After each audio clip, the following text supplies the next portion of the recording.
Hey everyone, this is Quake Man. This is a video that's been a long time coming. For about a year now, I've kind of delayed myself on doing it for a lot of reasons, mostly because trying to play the game through the Bethesda launcher is not the best at all.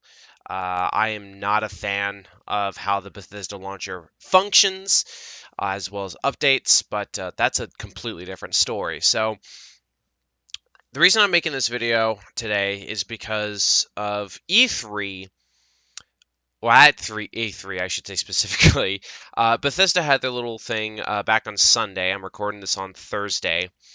And they made Quake Champions temporarily free until I believe it's today, which again is Thursday the 14th. So probably by the time this video is out, it's no longer free or something of the sort. But they made it basically if you can install the game and it's permanently on your Steam account, it's free forever type of deal, even though the game is going to be free to play in the future, but you still have to buy to get it. I decided to grab it, log in my account, got all my closed beta stuff, thankfully, and started noticing a few things that were different from here than when I last played it because I've been wanting to talk about the problems with Quake Champions in a much more better detail because I kind of brushed it in my other videos because I didn't know how awful the monetization situation was and how much they changed it now with what they did today. Well, not today, but what they did to update the game for recently that I'm not too particularly happy with. Some of it has been the same since I played the beta. Some of it were changed that I don't like. And the reason I'm making this video is specifically because I want Quake Champions to be better. I want it to succeed in a way it should succeed. Now, I know the first issue that people have is the fact that, everyone has different health values and speed values and stuff like that. So the game is already unbalanced when the game is supposed to be like chess, where everyone's on an even playing field and you just have to figure out the right tactics. I get that. But the reason I was open-minded to the concept personally was because of the fact that I played a game called Unreal Championship, or technically Unreal Tournament 2003, which I know a lot of people tend to not have liked that, which is why people tend to go for 2004 more. But in Unreal Championship specifically, they had it to where certain characters you chose gave you certain health boosts, and that's pretty much it, as well as a starter weapon. Like my favorite guy, Romulus, he has the link gun that you always will spawn with. Now, some people felt that that is ridiculous because it's like, you're getting a weapon at the beginning unlike everyone else. I don't know. I thought the way they handled it in Unreal Championship was good. I know some people may disagree with me. That's fine, but I thought the interesting concept was there. Now they kept it in 2004, but it's a mutator. So if you want it, you have to turn it on. So by default, it's the way everyone wants it to be played. That's fine. But that concept in Championship I thought was pretty cool and see what you could do with it. And that's where I thought Quake Champions was at least trying to do something very good. And I enjoyed the game because the gunplay works. They did everything that I wanted to. Besides, I think they need to nerf the lightning guns pushback a bit, and I think a lot of people I've talked to have said the same thing. Um, but pretty much everything is pretty much set up like an arena shooter, just very carefully. The difference is that you have characters that have different health values. They can only have a certain amount of max health and max armor, which makes their abilities very nice and their speed very nice based on the scenario. And I thought that was pretty cool. They do need to balance some people because Anarchy and Nyx are still bullshit. But that's just my opinion. I also think they need to work on Scarebear and make it so he doesn't insta-kill you right when he starts his ability. I think it should be a build-up. I also think that they should make it to where you don't have your abilities at the beginning of the match. Maybe for the first a minute, you have no abilities. So everyone is able to play normally without everyone spamming their stuff. Because every game I've played, right when the game starts, I always hear Scarebear's George go off. I always hear Slash ability go off to go after someone. I always see Anarchy go off when he takes damage. Like, I think it would be better if everyone on an even play field just didn't have their abilities, similar to what Titanfall does, the fact that you don't have your Titan in the beginning, or Overwatch with your ult, although that's a little bit different. But I feel like you should restrict that. I also feel the cooldown timers for a lot of the abilities should be higher than they have, especially because they have those timer abilities that reduces the cooldown by 10% every time you pick it up. I really I really think that they should up the cooldown timer, because I think Ranger, the guy that I play a lot, is like 25 seconds after using the Slipgate. Um, I think Scarebarrow is like 30 seconds or so. So I just feel like they should be a little bit longer, because the focus to me should be the gunplay and the weapons, and not abusing a system just to get free kills. I've noticed that with Sorlag, which I like playing as Sorlag, but yeah. That's to get that out of the way, just so minor things, because the main thing I want to talk about is the monetization and a lot of other shit that Bethesda really needs to listen to the community for. I think there's thousands of people who probably have already talked about this in the forums, and I know this video is probably going to go on their deaf's ear because I'm nobody important. I don't care. I'm still making it so people can try to understand if they've never played Quake Champions. At least I can try to show and discuss and try to understand these things. So I'm going to try my best to go through everything down a list, because there's a lot and I don't want to miss a topic again. So the first thing I want to discuss is the fact that this game is supposed to be free to play in the future. I don't know why it's still not. For some reason, it's still early access and stuff. But at least you can buy all the champions and future champions for like $30 if you want to spend the money. So it's not too bad if you want to. But the first thing is that it does have loot boxes. And at first, I was wanting to see how it goes, because obviously I'm not for loot boxes. I do not like them right now with how much it's gotten crap. I used to think they were pretty intriguing at first, but then it started getting abused. So there's that. So how Quake Champions handles their loot boxes is they have three different kinds. Now, how it originally was handled is the backpacks, which only gives you one item, common or more, were favor only. So it costs favor, which is the in-game currency that you earn as you complete matches, to earn them. The chests will give you two items of better quality, and the requilities will give you three items of much more better quality. So you are much more likely to get purples and oranges through requilities than backpacks. But anyways, and the chests and requilities were platinum only, so you had to spend real money to get them. If I remember correctly, I believe chests were $2 or 200 plat, and requilities were 400 plat. I believe that was how much they were originally when I played through the beta. Now, I will say that there are ways to get requilities and chest by just playing the game. As you level up your account, certain intervals, like every time you level up or hit level 5, 10, 15, 20, you get a requility. Every time you hit like a level, you get a chest. So at least you're getting a good flow of stuff. Granted, I'm not saying loot boxes are still good, but I'm just trying to go by base what we got. Every time you level up, you get at least a chest, and you get favor, which then you can use the favor to buy backpacks to get more items if you so desire. That was how it was originally. How it is now is backpacks are still favor, requilities are still plat, chests are now using the third currency called shards. Now this bothers me because let's back up to something else I want to explain. So yes, this game has a bunch of cosmetics. Each champion has different cosmetics for their head, their body, their torso, or not torso, their legs. Why did I say torso? And you get items for these people, and it's random, whatever. But let's say you get pants for Clutch, and you really don't like Clutch. You have no plans to play Clutch, and you don't want these. You can trash them for shards. Now, the original idea that they had when I played in the beta was that you can turn the shards to buy cosmetics you wanted.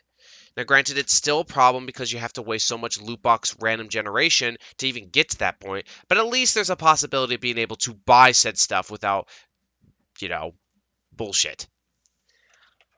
And some of the things were kind of expensive, like some of the cosmetics for the weapons, like if you wanted a Quake 3 machine gun or a Quake 3 rocket launcher, it would cost like 1,000 shards, and most things you get rid of will only give you like 20 to 30 shards. So it is a long process to get to it, but at least you can get them without, you know, dealing with a loot box system or having to buy them outright using monetization. But now they got rid of that. Now shards are used to buy chests, which are now loot box based. So you can get a bunch of chests, get a bunch of items, trash them all, then get a bunch of shards to buy more chests to get more random crap that you don't want. That's stupid to me, and I don't know why they did that. I don't know why they did that at all. I mean, I get that it gives you a better chance of getting better quality items by getting chests, and you're getting 2 with 300 shards, but still, that is just stupid. Oh. Now, from what I gathered, because I did experiment, I didn't spend real money. I used every possible way to not spend real money. I experimented with the loot boxes, and what I found out is duplicate icons and nameplates will give you about 10 shaders. Not shaders, 10 shards. Duplicate shaders give you about 20 shards. Duplicate item. If you get a duplicate cosmetic, like a duplicate helmet or a duplicate legs for someone, you don't get shards. You actually get an added attachment to it. I believe if you get it a third time, then you'll get shards, but I don't know how much because I never got to that point. So that's the best. That's that explanation. Now let me explain the variable problem with the loot boxes. So in the game, there are 13 champions, I believe. 13 champions in the game. You start out with Ranger for free, and then everyone else you either have to purchase individually or buy the pack right now and get them all right now. So there's 13 people. Each one has an average of 3 to 4 cosmetics per person per section. Then there's shaders that are individual. That's something that just bothers me. The shaders, by the way, basically are kind of like the same shader system as Destiny 1, where it just these color palettes that change your entire armor and stuff. But the problem is that the shaders are individual, and there's like 43 to 31 shaders per person per gun. That's another thing. Guns also have shaders. And so if you get a purple skin, like if you get a purple color shader for Keel, it's only for Keel. So you're going to have to keep going until you get the purple one for the person you want. And you can't outright buy shaders unless the game allows you to.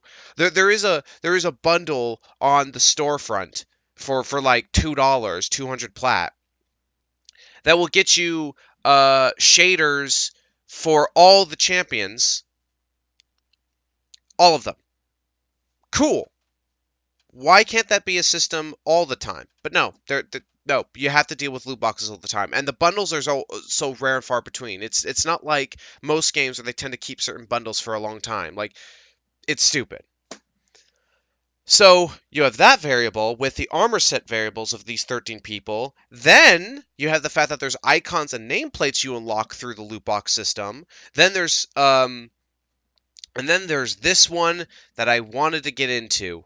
Last time I did, not to bring this up, last time I tried to record this, which is why I delayed this video, was I forgot to talk about this system. This system, I ignored at first because I didn't know what it was. Now that I do, this is really dumb. So in the game, there's a thing called I think it's called the lore book. The lore book it's basically like the challenge list of Call of Duty, where it says like get 20 paybacks or whatever like that. So in this game, there are 4 sectors and 10 items per sector, or 10 ruins. With 13 people, That's a lot of variables. There are so every time if you complete a sector, so if you complete all the challenges that are in the ruin section, you get a shader, a very exclusive special shader for that person. If you complete all 4, you get a really shiny gold thing on your character with like a gold style nameplate and a gold style icon, like as if you mastered them. Okay, that's nothing unheard of. I've seen a lot of games do that, and I don't mind stuff like that. The issue is, and you probably have figured this out by now by what I'm trying to get into. The issue is that every single ruin are locked in loot boxes. You do not earn these over time. You do not earn these by as you play the character. You have to unlock them in loot boxes, and they're random. And the fact that there are 4 sectors, 10 ruins, that's 40 items, times 13 people, that is so many ruins that are so random. I had 200,000 favor that was given to me when I picked up this game through the free thing. I spent all of that on the backpacks.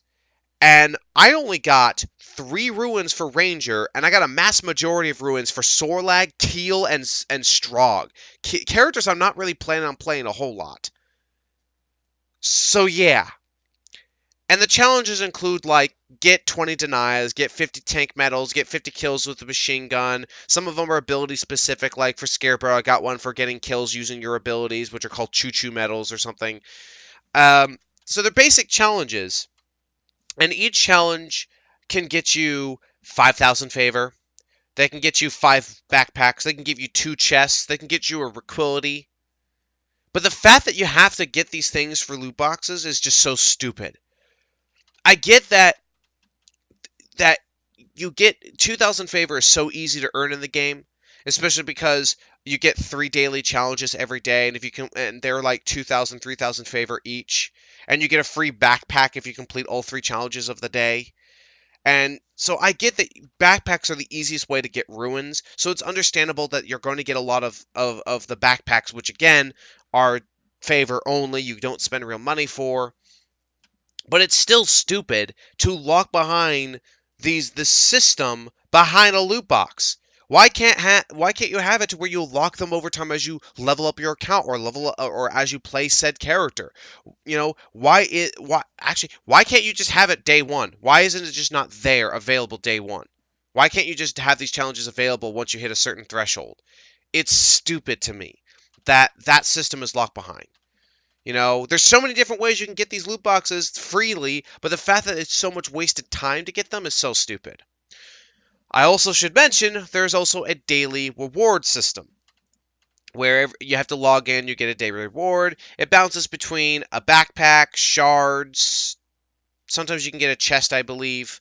And then on the 7th day, you get 100 plat. I wanted to lead into this by explaining that. So, the champions. When I played this game, the champions were $8, 800 plat, and they cost like 9,000 favor to rent them for 24 hours. So basically, the only way you could permanently own them is you had to spend real money. Okay. I get monetization. I get, that they want to make sure they're able to earn money in some way. It's kind of like, League of Legends, Dirty Bomb, and how they do their characters. The problem is that the fact that you can't unlock them using favor, I thought was pretty stupid. Well, now you can. For 250,000 favor. And I know that that could be considered not too high, with the fact that you can earn an average of 2,000 favor per match, depending on how good you do.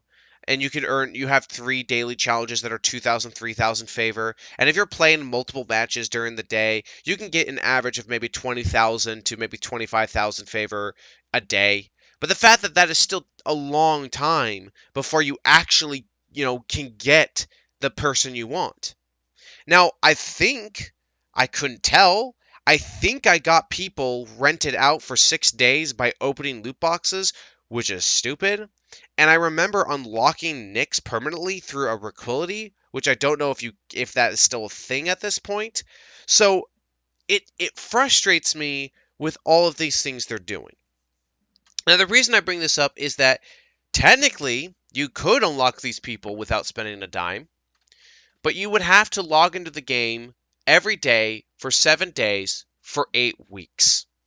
Because 100 plat is how much you get on the 7th day. Do that for 8 weeks, boom, you got yourself a free champion. But then times by the fact that there's 12 people to unlock. 12 times 8? Okay, I think that's 96. That's 96 weeks, almost a year, and maybe 4 months before you unlock everyone in the game. And by that point, they probably unlocked a new person, so that adds on more. They did so much to keep on monetization here. And some of the skins for weapons, like if you want your rocket launcher to look like Quake 3, if you don't want to deal with a loot box to try and get it, you can buy it outright when the game lets you, when the game wants you to, because it's random on what's on the store. I mean, if it's hidden deep somewhere, I couldn't find it. The only things I could find access to was a skin for the mine launcher and a skin for the double barrel shotgun to look like Doom 2's double barrel shotgun. That's it. And they cost $11. Some of the full skins are like $11 to $15. And in comparison to Warframe, a lot of their skins are like $5. And not only that, you don't even have to spend real money to get them because they have a trading system to where you can sell prying parts and stuff for plat and then turn that into a cosmetic if you so desire. You can't do that here. You either have to, do the 7 days to get 100 plat and get enough to buy the thing you want, hopefully if it's still in store, or spend real money on it. Or hope to God you get in a loot box because that's what they want. It's just awful to me that they did this. Again, I understand they want this to be free to play. They want to monetize it, and they went the route that every game has been doing. I get it. But you didn't have to go this egregious. At all. At least Dirty Bomb tried to be not as egregious with how they handled their monetization, in my personal opinion. And again, Warframe is the best example of how to do microtransactions pretty much super swell. I want to love Quake Champions to death. I want to say that it's one of my favorite things to play right now. I absolutely do. Because id Software was one of my favorites growing up as a kid. At least old id. New id has, different people I'm not sure how I feel about, but that's besides the point. I really do want Quake Champions to succeed. I really do. Because, to be perfectly honest, I honestly am afraid that if this fails, the Quake IP fails. It probably won't. Bethesda might find a way to do something else with it. But at the same time, I'm worried that if it fails, the IP fails. And that makes me very nervous. I see potential in this game. In some way. It just needs a little more fix. It needs a little bit more conversations with its community. It needs a little bit more discussion. And maybe we'll have an enjoyable game and a good, slight return to an arena shooter formula. It's hard to say. I just know that a lot of people are picking this up because of E3. And I know a lot of people are probably going to just drop it really, really quickly. There's always that influx, and then the drop-off, and then usually the people who are dedicated stay. Before E3, I only saw about 1,000 people listed through Steam, and I don't know how many people are playing through Bethesda Launcher. And last time I checked, there was like 15,000 people playing now. It's hard to say what is the future for Quake Champions. I know that they're trying their best to get a player base and for it to succeed so they can monetize it more. But they really, really, really need to do something completely different when it comes to the cosmetics, to the way they did the shard changes, and the way they're doing the loot boxes. Bethesda, you've done so much good lately in terms of the id Software products. With Wolfenstein New Order, with Doom 2016. I don't want Quake Champions to be the one that fails. I hope you listen to people. I hope you listen to us and not just do this for your own monetary gain. If you want people to pay real money, do something that actually makes people to pay real money. Again, look at Warframe. And I know this is past the point. This is just rambling. But look at Warframe. Warframe listens to the community the best they can. They will change things that needs to be changed. When there was the complaint recently about the unvaulting access, they literally asked questions. Everyone was surprised. Many YouTubers that were trying to help the consumers and help the egregious of AAA basically bullshit themselves. They listen and they ask questions about what do you want and how much are you willing to pay. That question has never come up by people. By asking us, what do we want to pay? What do we want to pay? And that's something you need to listen to. You need to listen to what people are wanting to pay for stuff. And I can definitely tell you, loot boxes are definitely not the way people want to pay for it. I am going to stop right there. I think I've said all that I need to say. I mentioned everything that I think is egregious and just things they need to change. So I'm going to end it here. So thank you so much if you listened all the way through and my ramblings, rants, and whatnot with this video. But overall, thank you so much everyone who did watch. Have a wonderful day and take care.